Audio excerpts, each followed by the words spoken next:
नमस्कार मित्र आणि मैत्रिणींनो, मी प्राध्यापक प्राची शिंदे, वृंदावन कृषी महाविद्यालय संगमनेर।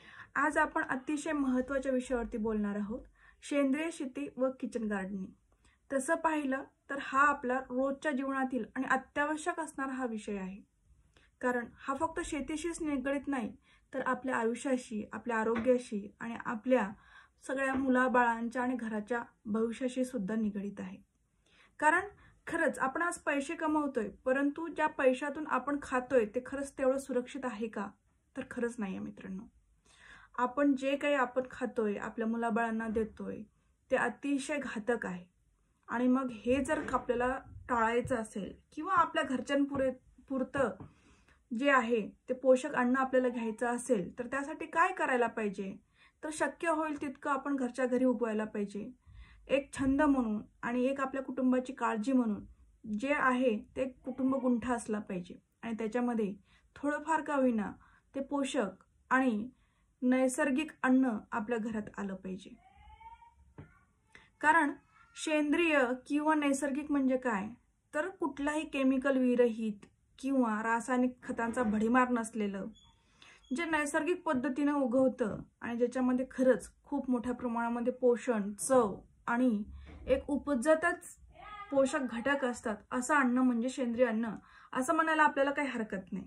कारण आत्ताच जर अन्न आपण बाजारातून जे आणतोय त्याच्यामध्ये फळभाज्या असतील, कदाचित पालेभाज्या असतील किंवा धान्य असेल, तर त्याच्यावरती ना भरपूर उत्पन्न घेण्यासाठी खूप सारे कीटकनाशक असतील, फर्टिलायझर्स असतील, खतं असेल, या सगळ्यांचा भडीमार होत असतो। आणि हा भडीमार करताना त्याची साईज, त्याचा रंग, त्याचं रूप सगळं उजळून निघतं, परंतु पोषण मूल्य मात्र कमी होतं। आणि हे जेव्हा पोषण आणि कमी असलेलं अन्न आपण खातो तेव्हा मात्र आपण खरंच अन्न खात नाही, तर नुसतं आपल्या पोटामध्ये भरणा करत असतो। मग आपल्या परिवाराला पोषणदायी अन्न द्यायचं तर मग कसं द्यायचं आणि त्याची सुरुवात कुठून करायची? तर याची सुरुवात फार पूर्वीपासूनच आपल्या घरीच होत असे। तुम्हाला जर कदाचित आठवत असेल तर पूर्वी घराला एक अंगण असायचं, अंगणामध्ये किंवा परसबागेमध्ये एक परसबाग असायची आणि त्याच्यामध्ये आपल्या घराला रोजच्या रोज लागणारा जो भाजीपाला असायची त्याची 2-4 रोपं तरी निदान लागलेली असायची। किंवा आपल्या शेताच्या बांधाला म्हणा किंवा कुठेतरी आपण निदान आपल्या घरच्या पुरती भाजी जी आहे ती आपण तिथूनच आणायचो, रोजच्या रोज बाजारातून यायचं नाही। परंतु आता धकाधकीच्या जीवनामध्ये आणि या युगामध्ये आपल्याला सगळं काही विकत घ्यावं लागतं, पण ते विकत घेतलेलं खरंच तेवढं जे आहे ते पोषक आहे का किंवा चांगलं आहे का, हा मात्र खरंच प्रश्न पडतो बरं का। म्हणूनच त्यासाठी आपण आजचा विषय घेतलेला आहे सेंद्रिय शेती आणि किचन गार्डनिंग। म्हणजेच काय की छोट्या प्रमाणात का होईना आपण आपल्या घरच्या पुरतं सेंद्रिय पद्धतीने अन्न हे पिकवू शकतो आणि उगवू सुद्धा शकतो। तर मग ही सेंद्रिय शेती का करायची आणि कशासाठी करायची? तर खरं सांगू का, या शेतीचे खूप सारे फायदे। मग फायदे म्हणजे कोणते? की आपल्या आरोग्याचे फायदे आहे, आपल्या आहाराचे फायदे आहे, आपल्याला त्यातून आनंद मिळतो, मानसिक समाधान मिळतं आणि सगळ्यात महत्त्वाचं म्हणजे थोडाफार का होईना शारीरिक व्यायाम सुद्धा होतो। याच्यामधून जे आहे ते खूप अनेक फायदे आहेत, परंतु हे फार महत्त्वाचे, कारण पोषणाने भरपूर असं एकदम फ्रेश ताजं अन्न आपण याच्यातून मिळवू शकतो। आणि दुसरं म्हणजे थोडीफार काय होईना शारीरिक कसरत त्याच्यामध्ये होत असते आणि त्याच्यामधून आनंदही मिळतो आणि आपला व्यायामही होतो आणि सगळ्यात म्हणजे आपल्याला मानसिक समाधान मिळतं। कारण जेव्हा एखादं झाड आपण आपल्या हाताने लावतो आणि त्याची होणारी प्रगती डोळ्यांनी पाहतो तेव्हा खरंच आपल्या मुलाला वाढवण्यात जो आनंद असतो ना, तोच आनंद आपल्याला झाडे वाढवण्यात सुद्धा होत असतो। तर मग या सेंद्रिय शेतीची सुरुवात कुठून करायची? तर आपल्या घरापासून। तुम्ही जर बघत असाल तर इथे व्हिडिओमध्ये मी एका घराच्याच गच्चीचा एक फोटो टाकलेला आहे बघा। हे सगळं सामान आपल्याला फार काही मोठ्या किमतीमध्ये मिळत नाही। हे जे आहे टाकाऊमधून आपण जे आहे टिकाऊ तयार केलेलं आहे। मग काय तर त्याच्यामध्ये कुंड्या आहेत, टाकून दिलेल्या टाक्या आहेत किंवा टाक्यांचे केलेले 2 भाग आहे। हे सगळं साहित्य जे आहे ते तुम्हाला तसंही विकत आणता येईल किंवा तुम्ही जर एखाद्या भंगारच्या दुकानामध्ये जर गेलात तर तिथे तुम्हाला भरपूर सारं व्यवस्थित वापरता येण्याजोगं साहित्य मिळता येईल। त्याच्यामध्ये सुद्धा तुम्ही भरपूर प्रकारची फुलझाडं, फळझाडं किंवा भाजीपाल्याची झाडंही उगवू शकता आणि अगदी छोट्यातल्या छोट्या जागेपासून याची सुरुवात करू शकता। तर ह्या काय परसबागेसाठी किंवा आपल्या घरी शेती करण्यासाठी किंवा आपल्या किचन गार्डनिंगसाठी लागणाऱ्या काही वस्तूंचे मी इथं फोटो दाखवलेले आहेत बघा। हे आपण आपल्या टेरेसवरती अशा ग्रो बॅग्स ज्या आहेत त्या ग्रो बॅग्स आपण लावू शकतो, किंवा नाहीच ग्रो बॅग जमलं तर इव्हन आपल्या प्लास्टिक च्या ज्या गोण्या असतात त्याच्यामध्ये सुद्धा माती भरून आपण झाडं लावू शकतो. जे काय आपल्या घरी तेलाच्या कॅन असतील किंवा प्लास्टिकच्या कॅन असतील त्याच्यामध्ये सुद्धा माती भरून आपण आपल्या किचन गार्डनिंगची सुरुवात करू शकतो. किचन गार्डनिंग ही अतिशय सोपी पद्धत आहे किंवा सोपं आहे. जे आपल्या जवळ जेवढी जागा असेल त्याच्यानुसार सुरुवात करावी. त्याच्यासाठी साहित्य सुद्धा फार काही महागडं लागत नाही. जसं असेल तसं कमीत कमी याच्यामध्ये सुरुवात करावी. तुम्ही जर इथे बघितलं असेल तर या ज्या आहेत त्या किचन गार्डनिंगच्याच वस्तू आहेत. कोणी ज्या आहेत रॅक करून त्याच्यामध्ये ज्या आहेत त्या कुंड्या लावलेल्या आहेत. कोणी ज्या आहेत त्या कलरच्या बकेट्समध्ये सुद्धा जे आहेत ते झाडं लावलेली आहेत. तो याच्यामध्ये बघा टोमॅटोची झाड आहे, वांग्याची झाड आहे, भेंडीची झाड आहे, लागणारा गवती चहा आहे, पालेभाज्या आहेत. तशी वेलवर्गीय पिकं सुद्धा तुम्ही अशा बकेटमध्ये सुद्धा लावू शकता. हे काही जे आहेत ते तुमच्या टेरेस गार्डनिंगचेच किंवा किचन गार्डनिंगचे जे आहेत ते फोटोग्राफ्स मी ते मुद्दामून लावले आहे. तर या टेरेस गार्डनिंग किंवा किचन गार्डनिंगसाठी जे लागणारं साहित्य असेल सगळ्यात महत्त्वाचं तर तुम्हाला जे आहे ते मीडियम लागतं. आणि मीडियम म्हणजे काय तर त्याच्यासाठी लागते असते माती. माती म्हणा किंवा कोकोपीटमध्ये सुद्धा तुम्ही घेऊ शकता. परंतु उत्तम प्रकारचं जर पीक घ्यायचं असेल तर साधारणतः इक्वल प्रमाणामध्ये माती, कोकोपीट आणि खत मग त्याच्यामध्ये कुठलं तर नैसर्गिक सेंद्रिय कुठली खतं तुम्ही वापरू शकता. त्याच्यामध्ये कुठलं येतं तर वर्मी कंपोस्ट म्हणजे काय गांडूळ खत, कुजलेलं शेणखत किंवा अजून कंपोस्ट जे आपण किचन कंपोस्ट म्हणतो ते सुद्धा तुम्ही वापरलं तर इक्वल प्रमाणामध्ये आणि योग्य प्रमाणामध्ये जर तुम्ही घेतलं तर त्याचा नक्कीच त्या पिकाला जो आहे तो फायदा होत असतो. आणि एकदम जोमदार जे आहे ते रोप आपलं वाढत असतं. त्याच्यामध्ये नैसर्गिक पद्धतीने ते आहे ते त्याला पोषक घटक अवेलेबल होत असतात. त्यासाठी उत्तम प्रकारची कुठली काळी माती, त्याच्यामध्ये कोकोपीट, तसंच तुम्ही निंबाचा जो पाला आहे तोही टाकू शकता. तसंच काही पालापाचोळा आहे की ज्याच्यापासून पोषक मूल्य जे आहे ते आपल्या झाडाला अवेलेबल होईल असं कंपोस्टिंगसाठी काही मटेरियल आहे तेही टाकू शकता. सोबतच कोकोपीटही टाकू शकता आणि त्याच्यासोबतच आपल्याला गांडूळ खत किंवा कुजलेलं शेणखत हे आपण टाकू शकतो. किंवा किचन वेस्टपासून तयार झालेलं कंपोस्ट किंवा पालापाचोळ्यापासून तयार झालेलं कंपोस्ट हेही आपण तिथं टाकू शकतो. तर आपल्याला या शेतीसाठी किंवा किचन गार्डनिंगसाठी लागणारे साहित्य जे आहे हे ट्रॉवेल्स आहे, शॉवेल्स आहेत किंवा कोळपणी आहे. तर ह्यासाठी लागणारे हे आपल्याला किचन गार्डनिंग टूल किट किंवा गार्डनिंग टूल किट जे आहे ते कुठल्याही ऑनलाईन प्लॅटफॉर्मवरती सहज उपलब्ध होत असते. आणि यासाठी लागणारं साहित्य जर तुम्हाला व्यवस्थितच पाहिजे असेल तर ते सुद्धा साहित्य जे आहे ते ऑनलाईन योग्य जे आहे किमतीमध्ये इझिली तुम्हाला अवेलेबल होतं आणि मिळतं सुद्धा. तर सेंद्रिय शेतीमध्ये किचनमध्ये जे आहे सेंद्रिय शेती करताना किचन गार्डनिंगमध्ये कुठल्या पिकांची निवड करावी तर साधारणतः शॉर्ट ड्युरेशन किंवा आपल्याला रोजच्या वापरामध्ये लागणाऱ्या ज्या भाज्या आहेत त्यांची, आपल्या देवाला पूजा करण्यासाठी लागणाऱ्या काही फुलांची, तसंच काही फळभाज्या, वेलवर्गीय भाज्या, सगळ्या प्रकारच्या पिकांची जी आहे ते तुम्ही किचन गार्डनिंगमध्ये योग्य पद्धतीने निवड करून लागवड करू शकता.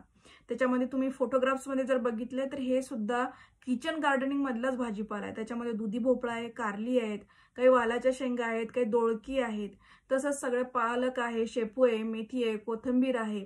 या सगळ्या पालेभाज्या सुद्धा तुम्ही घेऊ शकतात. म्हणजे काय तर तुमच्याकडे जागा किती अवेलेबल आहे, साहित्य कोणतं आहे याच्यानुसार तुम्ही जी आहे ती निवड करू शकता. पालेभाज्यांसाठी साधारणतः उथळ किंवा सपाट जरी असेल तर मातीचा थर थोडासा कमी लागतो. परंतु हे ज्या फळभाज्या आहेत, वेलवर्गीय किंवा कंदवर्गीय भाज्या आहेत त्यांना थोडंसं खोलगट किंवा जास्त माती लागते. त्यामुळे तुमच्याकडे अवेलेबल असणाऱ्या जागेनुसार किंवा रिसोर्सेसनुसार तुम्ही पिकांची जी आहे ती निवड करू शकता. तर सेंद्रिय शेती व किचन गार्डनिंगसाठी माती आणि खत हे आता कसं तयार करावं तर त्याच्यासाठी तुम्ही इक्वल मी आधीच सांगितलेलं आहे की माती, खत, कोकोपीट हे इक्वल प्रमाणामध्ये घ्यायला लागतंय. त्या खतामध्ये जे आहे ते सेंद्रिय शेत किंवा कंपोस्ट जे आहे ते ऑनलाईन सुद्धा मिळतं किंवा तुम्ही घरच्या घरी पद्धतीने सोप्या पद्धतीने कंपोस्ट तयार सुद्धा करू शकता. तर सेंद्रिय शेती व किचन गार्डनिंगसाठी महत्त्वाची खतं कुठली आहेत तर तुम्हाला ऑलरेडी सांगितले. कंपोस्ट म्हणजे काय की आपल्या घरातला जे ओला कचरा असतो तो कुजवून जे खत तयार होतं म्हणजे किचन वेस्ट जे असतं ते कुजवून आपण जे आहे ते खत तयार करतो त्याला म्हणतात किचन वेस्ट किंवा किचन कंपोस्ट. दुसरं आहे गांडूळ खत, that is the vermi compost, आणि तिसरं आहे योग्य कुजलेलं शेणखत, आणि चौथं जे आहे ते पेंड, जसं की सरकी पेंड असेल किंवा मोहरीच्या तेल काढल्यानंतर उरलेली ती खली असेल. तर अशा प्रकारे जे आहे पेंड म्हणजे काय, तर तेलवर्गीय जे धान्य असतात किंवा त्याच्यापासून तेल काढल्यानंतर बाकीचा जो चोथा राहतो तो सुद्धा आपण खत म्हणून वापरू शकतो. अनेक प्रकारचे जे आहे ते सेंद्रिय खत आपण वापरू शकतो. इव्हन जे आहे ते बनानाचं जे आहे म्हणजे केळ्याची साल आपण खत म्हणून वापरू शकतो. तसेच डांगर जे आहे ते डांगराचं सुद्धा आपण खत म्हणून वापर करू शकतो. परंतु महत्त्वाची जी आहे ती ही 4 आहेत: कंपोस्ट, गांडूळ खत, शेणखत आणि पेंड. याचे काही तुम्हाला फोटोग्राफ्स मी दाखवलेले आहेत. हे इकडच्या बाजूला डाव्या बाजूला दिसतंय ते योग्य कुजलेलं शेणखत आहे, ते तुम्ही वापरू शकता. तसंच आपल्या किचन गार्डनिंगमध्ये किंवा आजूबाजूला जो झाडाचा पालापाचोळा आहे तो योग्य प्रमाणामध्ये आपण कलेक्ट करून जर डंप केला आणि व्यवस्थित कुजवला तर त्याच्यापासून सुद्धा उत्तम प्रकारचं कंपोस्ट जे आहे ते आपल्याला पाहायला मिळतं आणि ते आपल्या झाडांसाठी योग्य पोषण मूल्य देण्यासाठी तयार होतं. किमान 30 ते 40 दिवसामध्ये तुम्ही जर व्यवस्थित त्याची काळजी घेतली तर ते कुजून तयार होतं. आता सेंद्रिय खत जी आहे ती कशी सेंद्रिय खत कसं तयार करायचं, तर तुम्हाला कंपोस्टिंग आपल्याला एक किटच मिळते. त्या किटमध्ये जे आहे बकेट सारखी एक किट असते. त्या किटमध्ये आपल्या किचन मधून निघणारा जो ओला कचरा असतो तो सर्वच्या सर्व कचरा त्या बकेटमध्ये टाकायचा असतो. ते टाकल्यानंतर त्याला झाकण लावून ॲनारोबिक कंडिशन मध्ये त्याला कुजू द्यायचा असतो.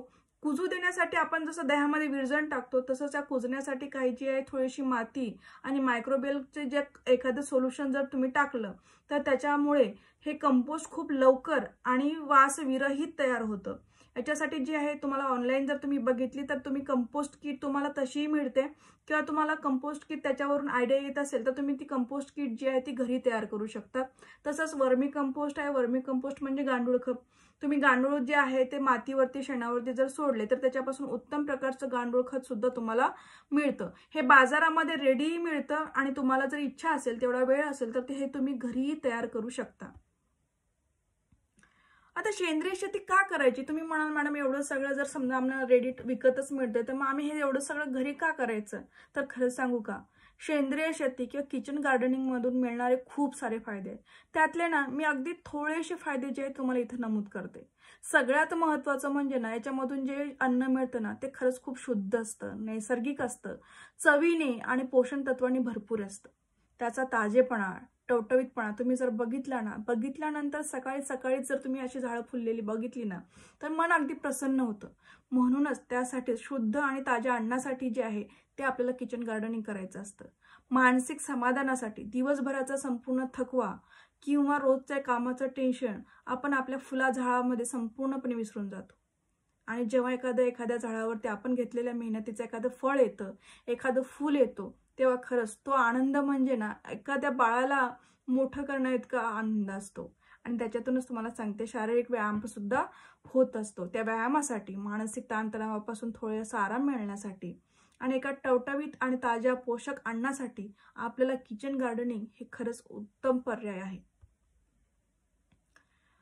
आता याच्यामधून खरंच काय मिळतं याच्यासाठी एक सुंदर जी आहे ती व्हिडिओ क्लिप आहे, ती मी तुम्हाला व्हिडिओ क्लिप जी आहे ती नंतर दाखवतेच, परंतु आता ती कदाचित इथं प्ले होणार नाही. जेव्हा प्ले होईल तेव्हा मी नक्की तुम्हाला दाखवेल की खरंच याच्यामधून तुम्हाला काय मिळतं. ही बघा किचन गार्डनिंग मध्ये जी रमलेली आहे ती शाळकरी मुलं आहेत. कारण शाळेने सुद्धा आता हा उपक्रम चालू केलेला आहे परसबागेचा. कारण परसबाग ही जी आहे ती खरंच मुळात जर पोषण चांगलं असेल तर आपलं भविष्य चांगलं असतं. जे पोटात पडणारं अन्न आहे तेवढंच पोषक असायला पाहिजे, तेवढंच ताजं असायला पाहिजे, विटॅमिन्स, मिनरल्स, न्यूट्रिशियस असायला पाहिजे, तरच ते आपल्या भविष्यासाठी आपल्या मुलांसाठी चांगलं आहे. त्यामुळे शाळांपासून ते आपल्या उतार वयापर्यंत हे बघा हे आजी आजोबा सुद्धा त्यांच्या घराच्या माळीवरती जे आहे ते अशा प्रकारचं किचन गार्डनिंग त्यांनी केलेलं आहे आणि त्याच्यातून खूप अनेक प्रकारच्या फळभाज्या त्यांनी फुलवलेल्या आहेत.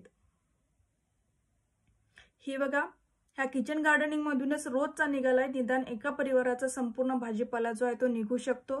त्यातूनच निघाली ही बघा स्वच्छ ताजी टवटवीत वांगी, टोमॅटो, मिरची आणि तसंच तुम्हाला जर देवपूजेची आवड असेल तर देवपूजेला लागणारी सगळी फुलं, पानं आणि दुर्वा सुद्धा मिळतात. त्यासाठी कुठेही बाहेर जावं लागत नाही आणि कुठल्याही प्रकारचे पैसे मोजावे लागत नाही. आणि हा जो मार्ग आहे तो एकट्याने केला तरी उत्तम आहे, परंतु जर आपण सर्व मिळूनच हा आरोग्याचा मार्ग जर निवडला तर खरंच उद्याचं जे भविष्य आहे आपलं ते उज्ज्वलच असणार आहे. कारण तुम्ही मार्केटमध्ये बघा किंवा कुठेही बघा, जे आपण खातोय ना ते खरंच अतिशय केमिकलने परिपूर्ण असतं. कारण त्यांची गुणवत्ता टिकवण्यासाठी, ते खूप दिवस टिकण्यासाठी मुळातच ते केमिकलवरती पिकवलं जातं. केमिकलवरती पिकवल्यानंतर ते अनेक दिवस फ्रेश राहण्यासाठी त्यावरती केमिकलची कोटिंग केले जाते आणि त्याच्यावरतीच ते टिकवलं जातं. त्यामुळे आपण जे खातोय ना ते खरंच मुळात अन्न नसून काही प्रमाणात आपण पॉयझनच खात असतो. मग हे जर वाचवायचं असेल, आपल्या परिवाराला उत्तम आरोग्य द्यायचं असेल, तर सेंद्रिय शेती किंवा घरापुरतं किचन गार्डनिंग हा एक उत्तम पर्याय होऊ शकतो. ह्या उत्तम पर्यायाबद्दल मी तुम्हाला थोडक्यात सांगितलेलं आहे, पण आणखीच काही जाणून घ्यायचं असेल तर मी सोबतच माझा मोबाईल नंबर सुद्धा देते. त्यासाठी काही माहिती लागली तर तुम्ही ते सुद्धा मला विचारू शकता आणि याची सुरुवात आपल्या घरापासून अगदी थोडक्यात चालू करू शकता. थँक्यू. धन्यवाद.